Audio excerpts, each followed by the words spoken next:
আসসালামু আলাইকুম আব্দুল্লাহ। ওয়ালাইকুম আসসালাম। কেমন আছো? ভালো আছি। তো আজকে শুক্রবার, মাদ্রাসা তো ছুটি পাইছো আর দরজা বেচতে চলে আসছো। হ্যাঁ হ্যাঁ। আচ্ছা, এই দরজার দাম কত? 2,50,000। 2,50,000? হ্যাঁ। না না, 2,50,000 হইব না, এটা 1,50,000। না, এটা 2,50,000 আছে। আচ্ছা যাই হোক, 2,50,000। আর এই যে এটা এটা হ্যাঁ 1,000। 1,000? হ্যাঁ। ওরে বাবা রে বাবা, বিশাল ডিসকাউন্ট না? 20,000। আচ্ছা 20,000, 1,000 আর 20,000, 21,000 বুঝছি। এটা 21,000। এটাও 21,000? না, এটা 20,000 না, 21,000। আচ্ছা 21,000 বুঝতে পারছি। এটা 23,000। 23,000? হ্যাঁ। না, এটার দাম বেশি, এটার দাম কম, বেশি হয়ে গেছে। এটা মেহগনি কাঠ, এটার দাম না, কম। এটা 100,000 টাকা। 100,000 টাকা? ও আচ্ছা ঠিক আছে, বুঝতে পারছি। এটা 100,000 টাকা। এটাও 100,000?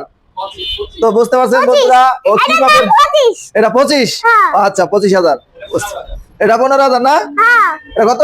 এটা 15। 15,000? হুম। তো যারা যারা দরজা কিনবেন, এই বিশাল মাপের দোকানদারের লাগে যোগাযোগ করবেন, ঠিক আছে? এটা দাম 6,000। ওটার দাম 6,000? হ্যাঁ। আচ্ছা, এটা দাম 1,200। 1,200? হ্যাঁ। আচ্ছা, এটা হলো 1,200। এটা দাম 50,000। এটা 50,000? হ্যাঁ। আচ্ছা এটা 2,000। আচ্ছা বুঝছি, হয়েছে। তো ভালো এটা থাকবেন সবাই, আল্লাহ হাফেজ। 2,000।